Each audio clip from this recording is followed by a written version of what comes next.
Hello नमस्कार, जय हिंद, वंदे मातरम। आप देख रहे हैं जियो न्यूज और हम आपके लिए लेकर आए हैं देश दुनिया की आपके राज्य शहर की सिलेक्टेड काम की फटाफट बड़ी खबरें। लेकिन उससे पहले यदि आपने हमारे चैनल को सब्सक्राइब नहीं किया है तो चैनल को सब्सक्राइब करके बेल नोटिफिकेशन ऑन करें और इस वीडियो को ज्यादा से ज्यादा लाइक और शेयर करें। बड़ी खबरें देखने से पहले आपके लिए आज का सवाल, भांगड़ा किस भारतीय राज्य का प्रसिद्ध लोक नृत्य है? Option A Rajasthan, option B Punjab, option C Gujarat और ऑप्शन डी महाराष्ट्र। इस सवाल का जवाब हमें कमेंट करें और आप किस राज्य और शहर की ज्यादा खबरें देखना चाहते हैं हमें कमेंट करके बताएं ताकि हम आपके राज्य शहर की ज्यादा खबरें दिखा सकें। चलिए अब देखते हैं आज की फटाफट बड़ी खबरें। प्रधानमंत्री कार्यालय का नाम अब सेवा तीर्थ, केंद्रीय सचिवालय का कर्तव्य भवन और राजभवन अब लोक भवन कहलाएंगे। पीएमओ बोला, सत्ता से सेवा की ओर बढ़ रहे हैं। केंद्र सरकार ने प्रधानमंत्री कार्यालय पीएमओ का नाम बदलकर सेवा तीर्थ कर दिया है और देश भर के राज्य भवन का नाम बदलकर अब लोक भवन कर दिया गया है। इसके अलावा केंद्रीय सचिवालय को कर्तव्य भवन के नाम से जाना जाएगा। न्यूज एजेंसी पीटीआई ने सरकार के सूत्रों के हवाले से इसकी जानकारी दी है।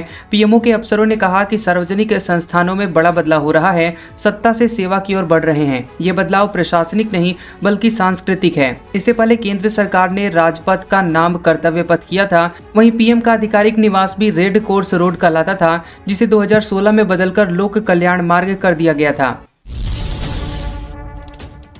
चुनाव सुधारों पर लोकसभा में 9 दिसंबर को चर्चा, सरकार ने फौरन बहस के लिए अड़े विपक्ष को मनाया। 8 दिसंबर को वंदे मातरम पर होगी चर्चा। चुनाव सुधार यानी एसआईआर पर लोकसभा में 9 दिसंबर को चर्चा होगी।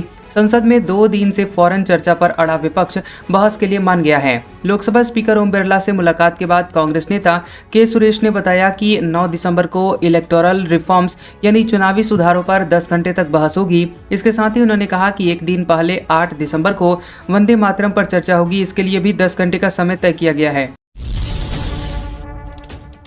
अयोध्या में वर्ल्ड लेवल का मंदिर म्यूजियम बनेगा, अफसरों कर्मचारियों को खास सौगात। योगी कैबिनेट में 20 प्रस्ताव हुए पास। संसदीय कार्य मंत्री सुरेश खन्ना ने बताया कि कैबिनेट में 21 प्रस्ताव पेश किए गए, इनमें से 20 प्रस्ताव पारित किए गए। लोक भवन में योगी कैबिनेट की मीटिंग की जानकारी सुरेश खन्ना ने दी है। उन्होंने बताया कि बरेली में अमृत 2 योजना को मंजूर किया गया है। 265 करोड़ 15 लाख की योजना है। बरेली की 12% जनसंख्या को पेयजल का लाभ मिलेगा। अयोध्या में विश्व स्तरीय मंदिर संग्रहालय के लिए टाटा सन्स को 25 एकड़ जमीन दी गई थी। जमीन को बढ़ाने का प्रस्ताव दिया गया है। अब 52.102 एकड़ जमीन संग्रहालय के लिए दी जाएगी। बागपत के हरिया खेड़ा गांव में 70.7 एकड़ जमीन पर अंतरराष्ट्रीय योग केंद्र और आरोग्य केंद्र बनाया जाएगा। अब हर मोबाइल में होगा साइबर सिक्योरिटी ऐप, सरकार ने कंपनियों को 90 दिनों की डेडलाइन दी। संचार साथी ऐप से 7 लाख फोन रिकवर हुए। अब हर नए स्मार्टफोन में साइबर सिक्योरिटी ऐप संचार साथी प्री इंस्टॉल यानी पहले से डाउनलोड किया हुआ मिलेगा। केंद्र सरकार ने स्मार्टफोन कंपनियों को आदेश दिया है कि वे स्मार्टफोन में सरकारी साइबर सेफ्टी ऐप को पहले से इंस्टॉल करके बेचें। सरकारी न्यूज एजेंसी के मुताबिक आदेश में एप्पल, सैमसंग, वीवो, ओप्पो और शाओमी जैसी मोबाइल कंपनियों को 90 दिनों का समय दिया गया है और इस ऐप को यूजर्स डिसेबल नहीं कर सकेंगे। पुराने फोन पर सॉफ्टवेयर अपडेट के जरिए ये ऐप इंस्टॉल किया जाएगा। संचार साथी ऐप पर प्रियंका गांधी बोली, सरकार जासूसी करना चाहती है। सरकार ने कल कहा था सभी मोबाइल में इंस्टॉल होगा, आज बोली डिलीट कर सकते हैं। सभी मोबाइल फोन में साइबर सिक्योरिटी ऐप संचार साथी को प्री इंस्टॉल करने के लिए दूरसंचार विभाग यानी डीओटी के आदेश पर विवाद बढ़ने के बाद केंद्र सरकार की अब सफाई आई है। केंद्रीय संचार मंत्री ज्योतिरादित्य सिंधिया ने कहा कि यह कंपलसरी नहीं है, चाहे तो यूजर इसे डिलीट कर सकते हैं। केंद्र सरकार ने 1 दिसंबर को स्मार्टफोन कंपनियों को आदेश दिया था कि वे स्मार्टफोन में सरकारी साइबर सेफ्टी ऐप को पहले से इंस्टॉल करके बेचें। इसके लिए 90 दिनों का भी समय दिया गया था और इस फैसले का कांग्रेस समेत विपक्षी पार्टियों ने विरोध किया है। सुप्रीम कोर्ट केरल सरकार की एसआईआर के खिलाफ याचिकाएं सुनेगा। बंगाल के 2208 बूथ पर 100% फॉर्म वापस, दावा ऐसा संभव ही नहीं, सीईओ ने रिपोर्ट मांगी। सुप्रीम कोर्ट केरल में एसआईआर की प्रक्रिया को चुनौती देने वाली कम्युनिस्ट पार्टी ऑफ इंडिया की याचिका पर सुनवाई करेगा। केरल सरकार की याचिकाओं में राज्य में लोकल बॉडी चुनाव के कारण एसआईआर की प्रक्रिया को टालने की मांग की गई है। इससे पहले 26 नवंबर को कोर्ट ने तमिलनाडु, केरल, पश्चिम बंगाल, उत्तर प्रदेश और दूसरे राज्यों में एसआईआर एक्सरसाइज को चुनौती देने वाली पॉलिटिकल लीडर्स, एक्टिविस्ट और एनजीओ की तरफ से दायर की गई पिटीशन पर चुनाव आयोग से जवाब मांगा था। इधर पश्चिम बंगाल में एसआईआर के बीच कई बूथ पर 100% एन्यूमरेशन फॉर्म डिजिटाइज्ड हो चुके हैं। निर्वाचन आयोग को 2208 पोलिंग स्टेशन में कुछ संदेह हुआ जब यहां से अनकलेक्टेबल फॉर्म 0 पाया गया। अनकलेक्टेबल फॉर्म में डेथ, डुप्लीकेट, एब्सेंट और शिफ्टेड वोटर्स कैटेगरी है। निर्वाचन आयोग के सॉफ्टवेयर में इन बूथों पर एक भी अनकलेक्टेड फॉर्म नहीं मिला, जबकि ऐसा संभव नहीं है कि एक भी वोटर उन 4 कैटेगरी में न हो। एलन मस्क बोले, दुनिया में युद्ध निश्चित है, 5 से 10 साल लगेंगे। अरबपति एलन मस्क ने कहा कि दुनिया अगले 5 से 10 साल में बड़ी युद्ध की तरफ बढ़ रही है। हालांकि मस्क ने यह नहीं बताया कि यह संघर्ष कैसे शुरू होगा। एलन मस्क ने एक्स पर एक थ्रेड का जवाब देते हुए ये बयान दिया है।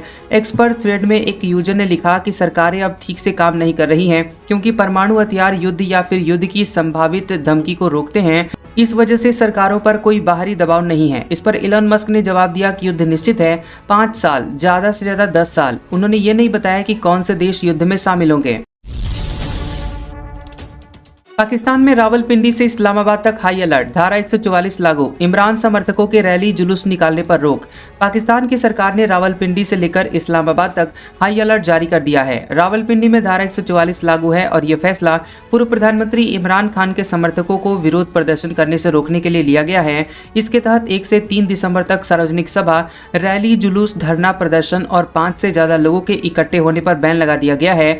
डिप्टी कमिश्नर डॉक्टर हसन वकार ने इसे लेकर एक आदेश जारी किया है। आदेश में हथियार, लाठी, गुलेल, पेट्रोल बम, विस्फोटक सामग्री ले जाने पर रोक लगा दी गई है। इसके अलावा नफरत भरे भाषण देना, पुलिस की बैरिकेडिंग हटाने की कोशिश करना, 2 लोगों के एक मोटरसाइकिल पर पीछे बैठने और लाउड स्पीकर के इस्तेमाल करने पर भी पूरी तरह से रोक लगा दी गई है। मुनीर का प्रमोशन रोक, लंदन आखिर क्यों गए पीएम शहबाज? 3 दिन बाद भी सीडीएफ नहीं बने पाकिस्तानी आर्मी चीफ। संविधान संशोधन के बाद भी पद खाली। पाकिस्तान में 27वें संवैधानिक संशोधन के बाद भी field marshal Asim Munir chief of defence forces CDF नहीं बन पाए हैं और इसके लिए 29 नवंबर को नोटिफिकेशन जारी होना था, लेकिन 3 दिन बाद भी ये पद खाली पड़ा है। पाकिस्तानी संसद ने 12 नवंबर को संशोधन करके आर्मी चीफ को ज़्यादा ताकत देने के लिए सीडीएफ पद बनाया था। आसिम मुनीर को यह पद के मिलते ही परमाणु हथियारों की कमान उनको मिल जाती है और इससे मुनीर देश के सबसे ताकतवर शख्स बन जाते, लेकिन इसके लिए जरूरी नोटिफिकेशन पर पीएम शहबाज शरीफ ने अब तक साइन नहीं किए हैं।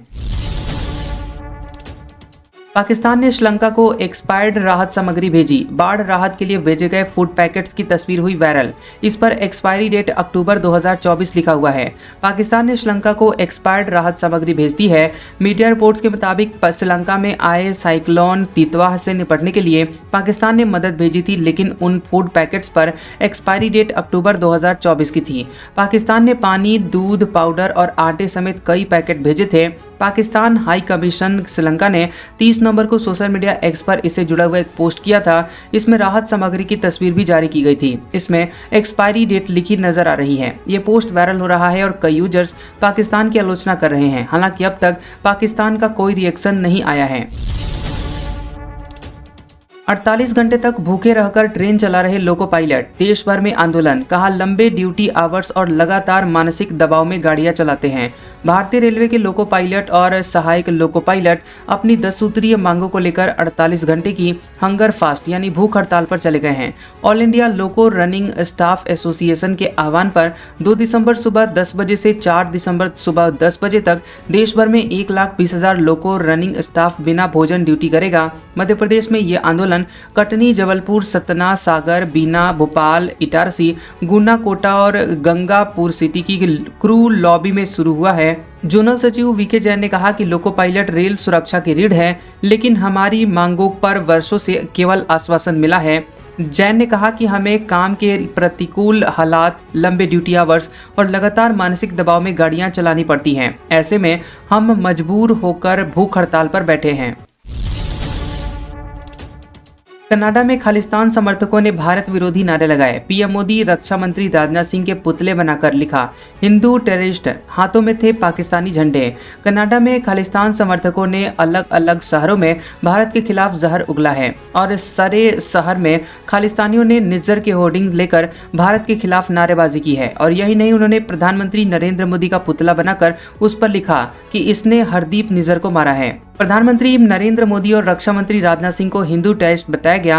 वहीं दूसरी तरफ वैंकूवर में रक्षा मंत्री राजनाथ सिंह के खिलाफ प्रदर्शन किया गया। यहाँ भी राजनाथ सिंह के उस बयान का विरोध किया गया जिसमें उन्होंने पाकिस्तान के सिंध को अपना बताया था। हिंदुस्तान मुर्दाबाद, पाकिस्तान जिंदाबाद के नारे लगाए गए। वैंकूवर में हुए इस प्रदर्शन में खालिस्तान समर्थकों के हाथों में पाकिस्तान का झंडा भी था और इससे पहले भी कनाडा के विभिन्न शहरों में भारत विरोधी प्रदर्शन हो चुके हैं। केरल के थ्रिसूर में कार से 245 ग्राम से ज्यादा MDMA ड्रग बरामद, एक युवक हुआ गिरफ्तार। केरल के थ्रिसूर जिले में पुलिस ने बड़ी कार्रवाई करते हुए कार से 245.72 ग्राम MDMA ड्रग जब्त किया है। ये कार्रवाई मंगलवार सुबह की गई। पुलिस के मुताबिक एक गुप्त सूचना मिली थी कि लाल रंग की कार में ड्रग तस्करी की जा रही है। इसके बाद थ्रिसूर ग्रामीण पुलिस की DANSAF टीम को कार की तलाश में भेजा गया।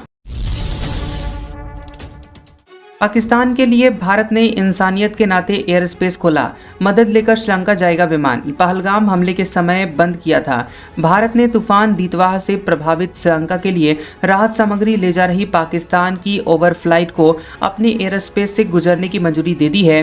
ये मंजूरी सिर्फ 4 घंटों के अंदर दी गई। ओवरफ्लाइट यानी जब कोई विदेशी विमान किसी देश की सीमा से ऊपर से गुजरता है लेकिन वह लैंड नहीं करता तो उसे ओवरफ्लाइट कहते हैं। सरकार की तरफ से जारी किए गए बयान में कहा गया कि पाकिस्तान ने सोमवार दोपहर लगभग 1 बजे भारतीय एयर स्पेस के ऊपर से उड़ान भरने की रिक्वेस्ट की थी। पाकिस्तान ने 1 दिसंबर को ही ओवरफ्लाइट इजाजत मांगी थी। इसका मकसद श्रीलंका को मानवीय मदद देना था और इसे देखते हुए भारत ने बहुत तेजी से रिक्वेस्ट प्रोसेस की।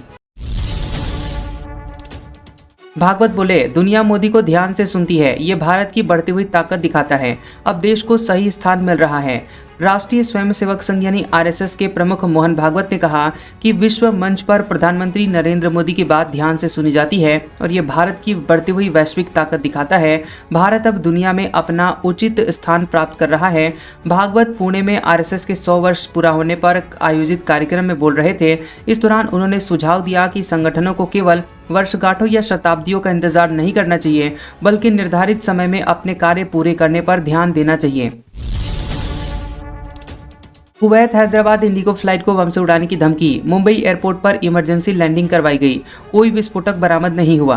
कुवैत से हैदराबाद आ रही इंडिगो की फ्लाइट संख्या 6E1234 को यहां मंगलवार सुबह बम की धमकी के बाद मुंबई एयरपोर्ट पर इमरजेंसी लैंडिंग करवाई गई। अधिकारियों के मुताबिक हैदराबाद एयरपोर्ट को एक ईमेल मिला था जिसमें विमान में बम होने की बात लिखी गई थी। इसके बाद तुरंत सभी एजेंसियों को अलर्ट कर दिया गया। जानकारी के मुताबिक एयरबस विमान रात 1:56 पर कुवैत से उड़ा था और सुबह 8:10 पर मुंबई के छत्रपति शिवाजी महाराज अंतर्राष्ट्रीय एयरपोर्ट पर सुरक्षित उतारा गया। विमान को सुरक्षित तरीके से उतारकर एयरपोर्ट के अलग थलग इलाके में ले जाया गया, जहां बम स्क्वाड और सुरक्षा टीमें जांच पूरी कर रही हैं।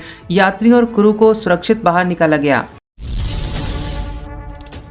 भारतीय सेना प्रमुख बोले, ऑपरेशन सिंदूर अब भी जारी है। अरब सागर में लगातार ऑपरेशंस चल रहे हैं। पाकिस्तान को आर्थिक नुकसान हुआ। नेवी चीफ एडमिरल दिनेश के त्रिपाठी ने कहा कि ऑपरेशन सिंदूर अभी भी जारी है। मई 2025 में शुरू हुए इस ऑपरेशन के दौरान भारतीय नौसेना ने पाकिस्तानी नेवी के खिलाफ मजबूत तैनाती की। इसके कारण पाकिस्तान नौसेना अपने जहाज बंदरगाहों से बाहर नहीं निकाल सकी और अरब सागर के पास मकरान तट तक ही सीमित होकर रह गई। नेवी चीफ ने कहा कि बीते 7-8 महीनों से पश्चिमी अरब सागर में हमारे ऑपरेशन लगातार जारी है। इसके चलते पाकिस्तान की ओर जाने वाली व्यापारी जहाजों के रूट कम हुए हैं, उनकी बीमा राशि महंगी हुई है। इसके चलते पड़ोसी देश पर वित्तीय दबाव बढ़ा है। नेवी चीफ ने दिल्ली में नेवी को सालाना प्रेस कॉन्फ्रेंस के दौरान ये बातें कही हैं। उन्होंने कहा कि 1971 के भारत पाकिस्तान युद्ध के दौरान 4 दिसंबर को इंडियन नेवी ने पाकिस्तान पर निर्णायक हमले किए, जो ऑपरेशन सिंदूर जैसे ही थे, और इन हमलों ने युद्ध का रुख भारत के पक्ष में बदला। सिद्धरामैया बोले, जब हाईकमान कहेगा DK शिवकुमार CM होंगे। हमारे बीच मतभेद नहीं। दोनों ने 4 दिन में दूसरी बार साथ में ब्रेकफास्ट किया।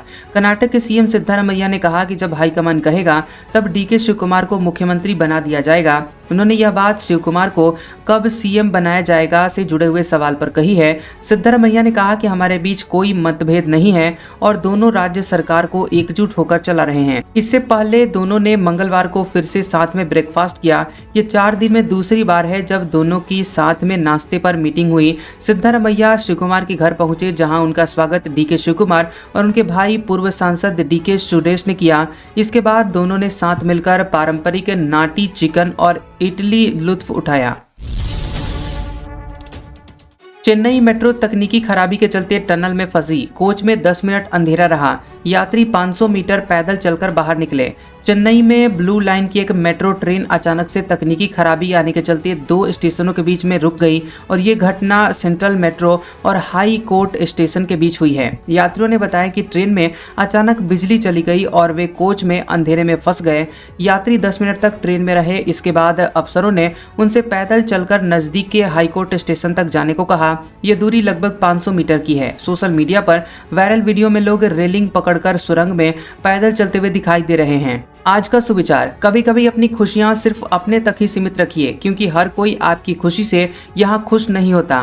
कैसा लगा ये वीडियो हमें कमेंट सेक्शन में जरूर बताएं। वीडियो पसंद आया हो तो वीडियो को लाइक और शेयर करें और ऐसी इंटरेस्टिंग वीडियोस देखने के लिए हमारे चैनल GOB न्यूज को सब्सक्राइब करें और बेल आइकॉन को दबाएं। और हमारे ओल्ड और लेटेस्ट वीडियोस देखने के लिए हमारे प्लेलिस्ट और कम्युनिटी टैब को जरूर चेक करें। तो मिलते हैं अगले वीडियो में, तब तक के लिए आपका शुक्रिया।